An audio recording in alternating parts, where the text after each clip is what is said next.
The house was older than the trees that surrounded it.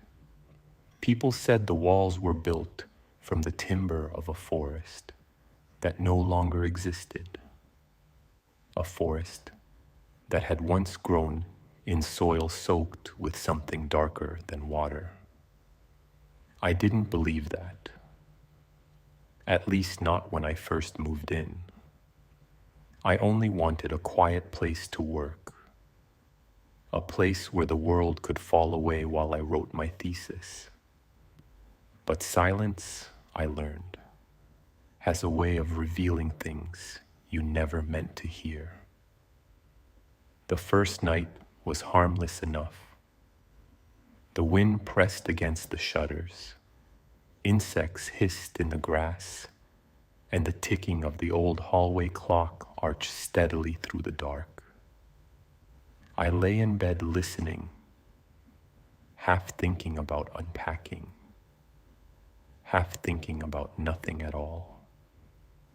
And then, just before I drifted off, I heard a sound, soft, almost delicate, coming from inside the walls. A knock, not sharp, not violent, a slow, deliberate tap, tap, tap. I sat up, heart pushing hard against my ribs. I waited. The sound didn't repeat.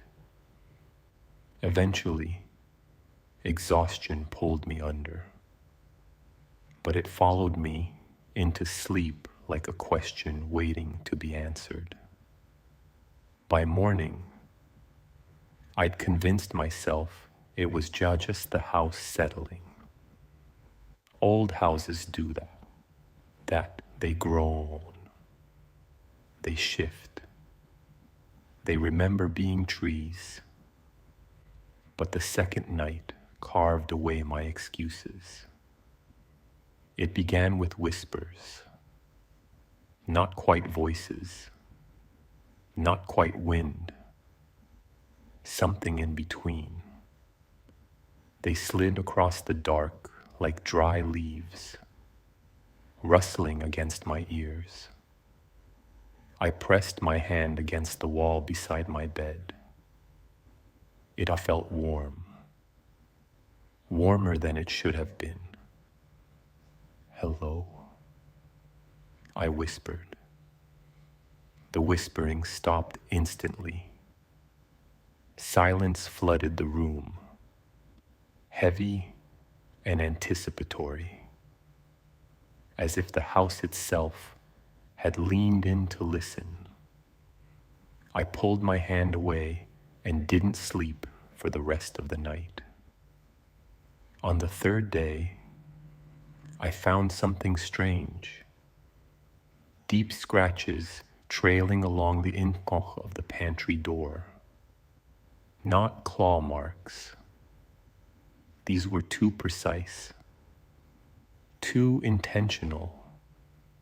They formed lines, almost letters, and when I leaned close, I could smell the faintest trace of something metallic, like rust or old blood. My stomach turned. I told myself the previous owner might have had a dog, or maybe a child who carved nonsense into wood. But even as I said the words aloud, my voice sounded thin, like it didn't believe the lies it carried. That evening, storm clouds gathered. The wind rose. Rain lashed the windows in quick, frantic bursts. I tried reading in the living room, but the storm seemed to amplify every creak in the house. The whispers returned, stronger this time, layered, as though more than one voice was speaking. I rose slowly, the book slipping from my hands. "Stop," I said, the word trembling out of me. The whispers immediately fell silent. A moment later, something answered from inside the wall behind me. A low, dragging breath, wet, uneven, human. I ran to the front door, grabbed the handle, and pulled. It didn't budge. It felt as if something on the other side pressed back, holding it shut.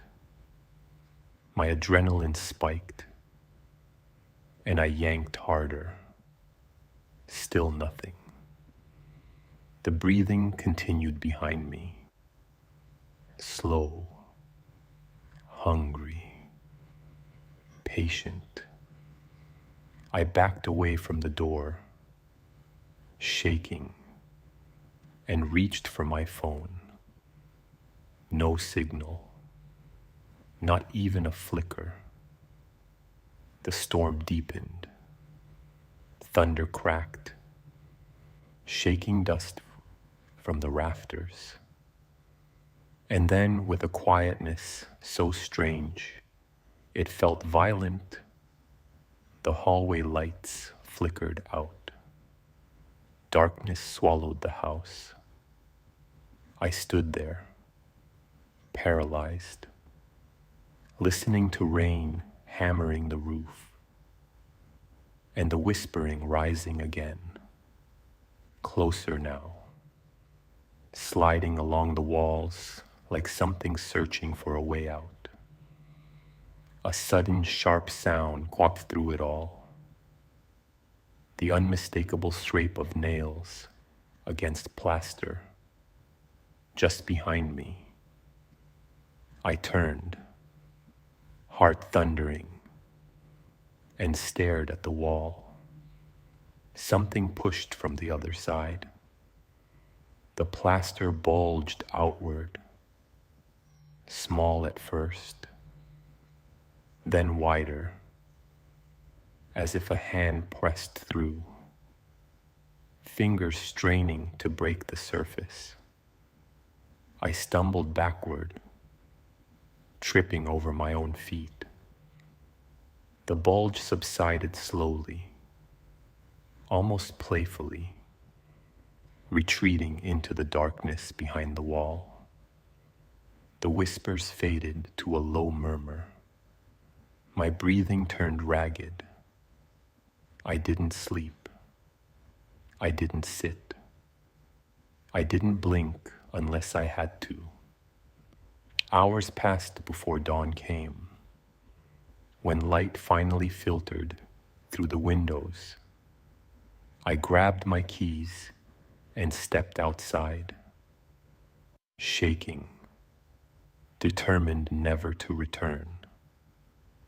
But as I reached my car, I noticed something carved into the wooden frame of the front door. Fresh scratches, deep, jagged, the same shapes I'd seen in the pantry. This time, the letters were clear. Stay.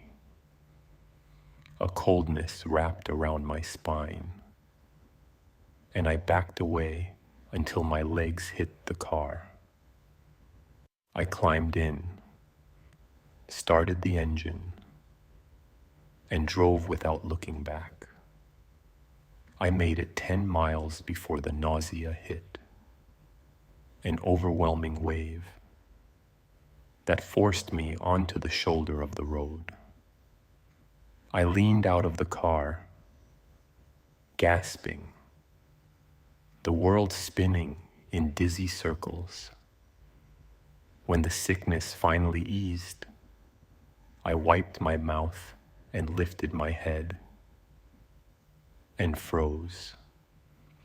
My house key hung from the rearview mirror. I hadn't put it there.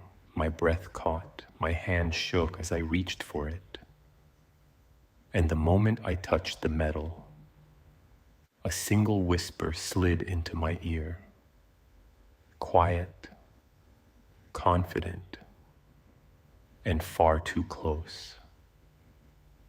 You forgot something. I dropped the key as though it burned me. Fear surged through me, thick and suffocating. I stared out the windshield. The road ahead shimmered, not with heat, but with movement. A dark shape stood in the center of the asphalt, its edges blurred, as if it were made of smoke, trapped inside the human outline.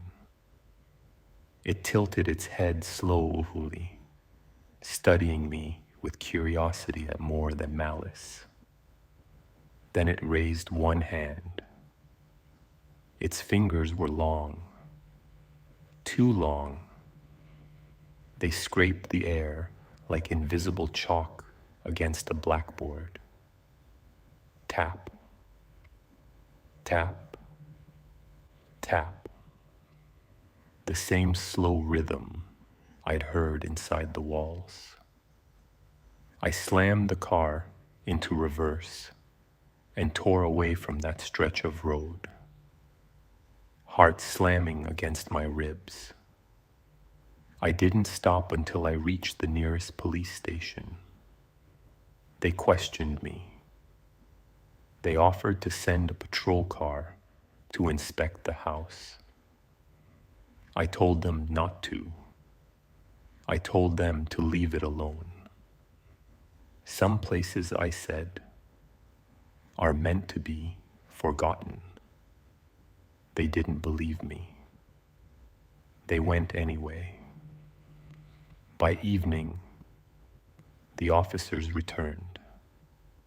They said the house was empty, dusty, quiet. No signs of forced entry. No scratches on the door. No carvings. Nothing at all. But when one officer mentioned the walls, just casually, he hesitated. He said he thought he heard something while checking the upstairs bedroom, whispering. He laughed while he said it, trying to shrink the unease in his voice. But his eyes told a different story. I didn't go back. I never will. But sometimes, late at night, when the world dims and the silence sharpens, I hear a familiar sound in the corners of whatever room I'm in. A soft, deliberate tapping, as if the walls remember me, as if they're waiting, and as if they know I will listen.